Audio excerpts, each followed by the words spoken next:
My lazy parents crashed my celebration of a shiny new salary before I could even savor the moment. Just moments after I received the glorious promotion email, there they were, banging on my apartment door like they were my long-lost tax auditors. I should have sensed trouble when I spotted that store-bought cake with its suspiciously forced smiles, their way of showing happy, or maybe just we're here for a free meal. They didn't bother to offer congratulations nor ask me how I felt. No, it was straight to the money questions. With an alarming degree of confidence, they dropped the bombshell: they wanted 50% of my earnings. My mouth went dry. Seriously? I half expected them to demand my social security number or my Netflix password next. But boy, did I have a trick up my sleeve that would leave them utterly flabbergasted. You see, my name is Anna Hale, and I've spent most of my life mastering the art of independence, sculpting it through countless late-night shifts and bus rides filled with textbooks, all while whispering the promise to myself I wouldn't owe anyone anything. The journey to my new title of senior financial analyst at a prestigious firm in Pittsburgh wasn't all cupcakes and confetti. People meet me and see a composed woman with long dark hair and chic attire, but what they don't see are the years spent battling guilt and emotional debt. My childhood consisted of constant reminders that I owed my parents for everything they'd ever done for me, like some twisted transaction where love had a price tag. And when my parents swanned into my apartment, their spider senses tingling from their past investments, everything came spiraling back. Mom, bless her, was the first to invade my kitchen space, stepping in with a whiff of heavy perfume that could knock out a small mammal. Her smile was plastered on with a hint of barbed sympathy intended for church gatherings. Dad slinked in behind her, hands deep in his pockets, clearly calculating how much he could squeeze out of me. They dropped the cheap cake like it was an offering, and I braced myself for the conversation to follow, which felt a million times more ominous than any work briefing. Your salary went up quite a bit, Mom declared, as if eagerly awaiting my gratitude. No question about my day, just pure business. I forced myself not to cringe as I replied about the hard work I'd put into my career. Dad had the gall to whistle lowly, like he was impressed with a magic trick instead of his daughter's life achievements. After everything we've done, he added, letting the sentence dangle like a piece of delicious bait. Oh, here we go again. The You Owe Us orchestra was about to begin its grand symphony.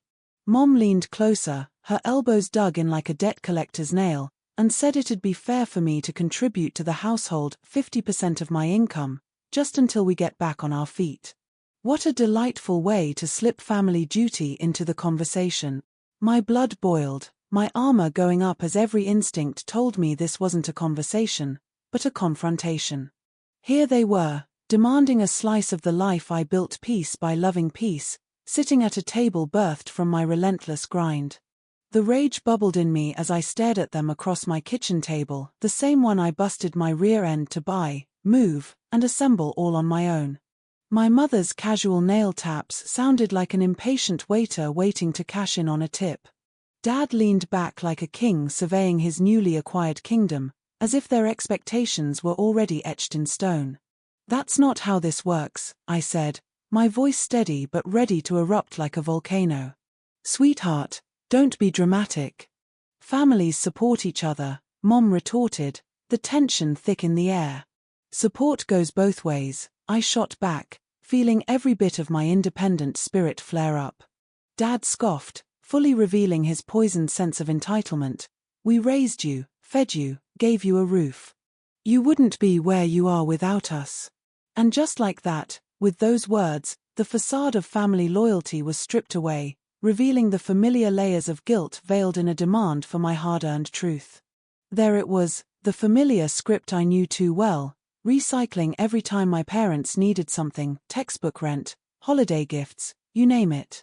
Back in the day, I lacked the courage to push back, letting their demands pull me along like a marionette. But tonight was different. Mom's voice sliced through the air. You left home at 18, we didn't ask questions. I felt my jaw tighten. Ah yes, because running away was my way of saying I owed them something, right? Their eyes told the tale of annoyance morphing into sheer disbelief. You're ungrateful, she spat, like it was her get-out-of-jail-free card. I could almost hear Dad's mind churning, plotting how to keep control. This isn't optional, Anna. You make a good salary. We deserve to benefit from your success. My heart raced. No, you survived, I said quietly. It was time to distinguish the difference between surviving and true sacrifice. And the truth stung far worse than their scorn. Then, a shift inside me snapped. With purpose, I stood up. The chair squeaked beneath me, a soft sound signifying a decisive break. Feeling the weight of their gaze, I walked over to the counter, shoulders tense but voice steady, like I was on stage reading a crucial line. You're here for one reason tonight, I said, not because of pride, but to take. Mom's confusion flashed while Dad stiffened, that sense of unease creeping in I had long awaited. Of course, they were utterly clueless about what I had in store. I opened the drawer and retrieved the envelope I had prepared weeks ago. I turned back toward them, holding it lightly as if it were a delicate treasure. This is everything you're really searching for, I announced. Mom's eyes locked in, and Dad straightened up, ready for an unmet expectation that felt closer than ever. They thought they had me cornered, but just wait, the shakeup was coming. I placed the envelope on the table, and Mom lunged at it like a seagull after a fry. But I gently put my hand over hers. Before you open it, understand this. You don't just stroll into my home and demand half of my life anymore. Panic flickered across her face. It's just money, Anna, she scoffed, while Dad joined in with his usual dismissal. Drama, as always. I felt unbothered. I was a pro at ignoring the noise. Sure, I said, wiping my palms on my slacks, heart racing like I had just chugged 2 energy drinks. This isn't acting tough. It's clarity. Their faces showed confusion, mixed with that unwarranted smugness only people with nothing to lose could muster. This attitude of yours, Dad barked, separates you from the rest of us. I calmly retorted that boundaries aren't disrespectful. But they didn't get it. They'd rather miss the point than admit defeat. Instead of squabbling, I picked up my phone, finding solace in familiar voices. Dana, it's time. I could see my parents still hovering, clueless about the storm brewing beneath them. What plan? Mom snapped, her tone dripping suspicion. With a quiet smile, I said, you'll see. The tension shifted in the room, the realization that the game had changed and that it wasn't just about money anymore.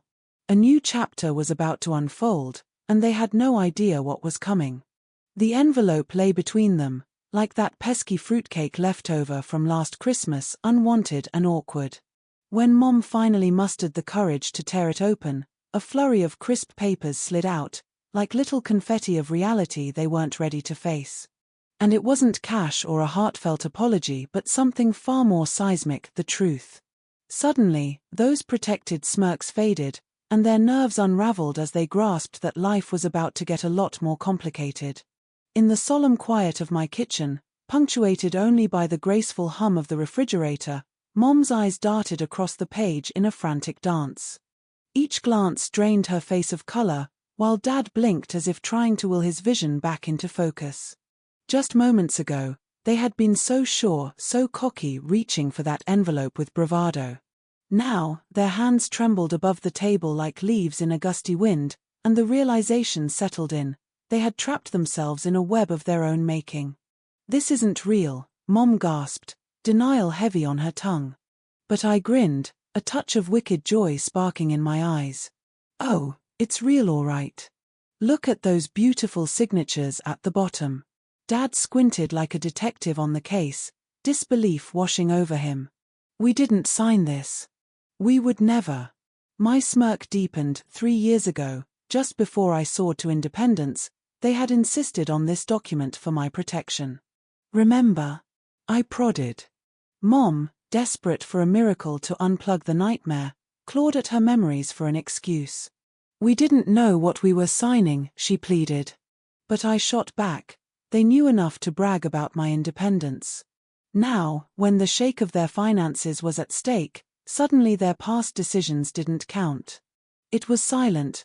The awkwardness loomed like a broken table leg that everyone was too afraid to fix.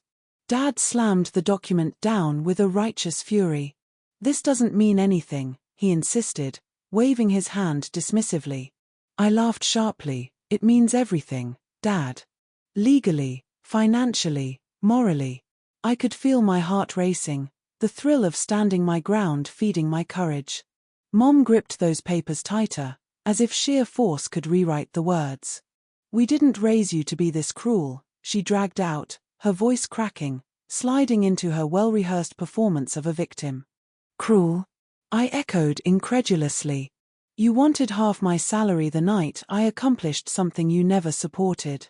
I stepped forward, challenging their narrative. "Stop treating me like a paycheck, and maybe I wouldn't have to treat you like a bill." This time, Dad's mouth floundered speechlessly, not a single retort in sight.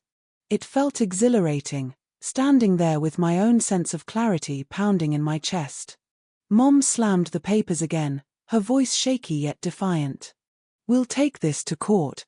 A few sheets of paper won't scare us." I countered casually, "Oh, but you already filed a petition, a parental support petition, 2 days ago." They had no idea I had blown their surprise open like a pinata, and their blank stares were priceless, momentarily freezing them in time. "And just so you know," I added, feeling triumphant, "I saw the fake messages you submitted, the ones where I supposedly promised to pay you monthly. Pro tip: 1 digit off doesn't cut it." The air thickened with tension as I stated, "You committed fraud." This went from entitlement to criminal. An emotional whirlpool surrounded us, and I knew the truth was inescapable, so I leaned in, ready for the showdown in the courtroom. "Welcome to my defense," I smirked, tipping the scales of justice firmly into my hands. The doorbell rang like a fire alarm, sending Dad jumping and Mom gasping while I remained statue still. A moment later, the sound of footsteps echoed through the hallway, signaling 2 unexpected visitors. I swung the door wide open to reveal Dana in her stylish camel coat and an officer clinging to a folder like it held the secrets of the universe. Mom recoiled as if the walls were about to collapse, and I couldn't help but wonder what kind of drama was about to unfold. "Evening," Dana said coolly, as if she were delivering bad news at a hospital. "We have documents for the Hales." The officer stepped forward with all the authority of a seasoned cop. Meanwhile, my parents shook their heads like they were fighting an unseen hurricane. "This is unnecessary," they protested. But Dana wasn't budging. The officer delivered a bombshell of accusations about fraudulent evidence and financial coercion. Dad almost crumpled. "But we're family," he pleaded. Dana shot him a glance that could stop clocks. "Family isn't a free pass for illegal activities," she replied with an icy calm that made my heart race. Suddenly, chaos erupted as Mom went into panic mode, claiming they were set up. "That envelope was a trap," she wailed. Dana stood firm, delivering a gut punch to their sob story. What she got were debt collectors, not parents. Ouch. Mom was a sobbing mess, and Dad was seconds from a fainting episode, clutching the back of a chair. As the officer handed over the papers, the moment felt surreal, like a scene pulled straight from a soap opera. When the door shut behind them, it felt as if a burdensome weight had lifted. The air was fresher, even though I knew this was far from over. On the morning of the court hearing, the courtroom felt like an icebox, bright and sterile. My parents were huddled at one table, looking like they'd just come off a 3-day zombie binge, while Dana stood with the confidence of a newly minted lawyer. When the judge read the accusations aloud, it sent Mom straight into a waterfall of tears. The tragic performance was almost Oscar-worthy. "Your Honor, we just needed our daughter's help." Dad muttered something under his breath, like he was in a state of denial. But Dana wasn't having it. She stood up, rolling out a stack of documents like a magic trick. "These claimants own property and get retirement money. Talk about explosive evidence." As Mom's frantic sobbing filled the room, Dana whipped out messages that were as fake as a $2 bill. With those pesky phone records to back her up, the courtroom held its breath. The judge's expression darkened like a storm cloud. The tension was palpable. Just then, the door creaked open, and in walked my grandmother, Beatrice, moving slowly with her cane. The room fell silent, and her presence was felt like a gust of wind. With unwavering confidence, Grandma took the witness stand. "Anna never asked for anything from these two," she declared crisply, cutting through the tension like a knife. Her voice rang out with clarity as she delivered bombshells about how my parents drained Anna rather than supported her. Mom gasped as if she had been slapped in the face. But Grandma didn't flinch. "Truth matters more than blood," she asserted staunchly. The judge leaned back, deeply into thought, before rendering his verdict. "This petition is dismissed." The order to pay fines for the fraudulent materials felt like the icing on the cake, leaving Mom crumpled and Dad in a state of disbelief. Dana squeezed my arm, but it wasn't an act of celebration, more of shared understanding. In the midst of chaos, we'd all found a quiet victory, proving that justice sometimes finds a way, however messy it may be. What a day to remember. The sunlight outside enveloped me like a warm hug, the kind you never knew you missed until it arrived.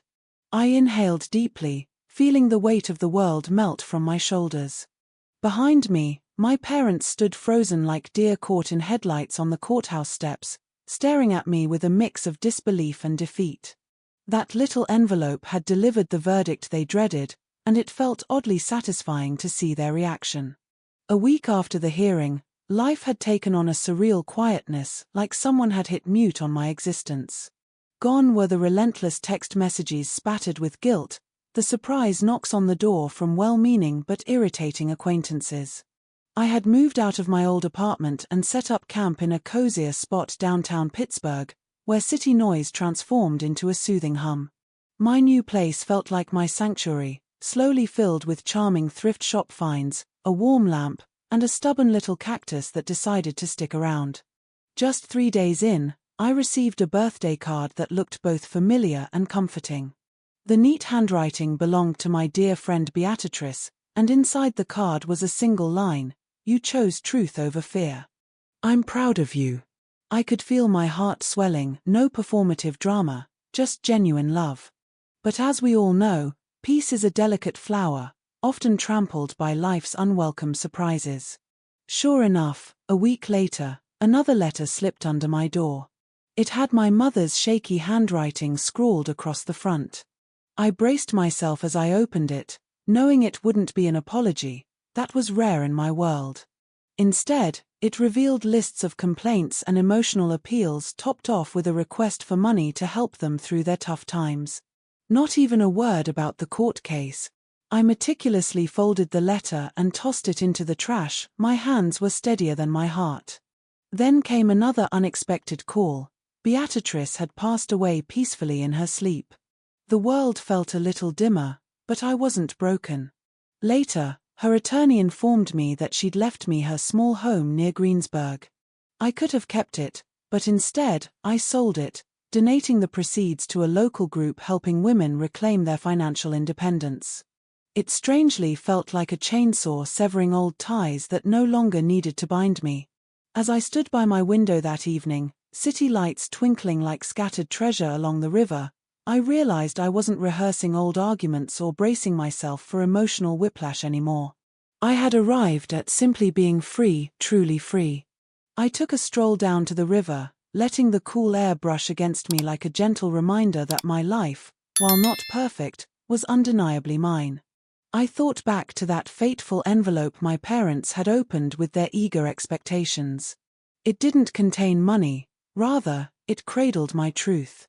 I realized I'd set the very first boundary of my life without a twinge of guilt or hesitation.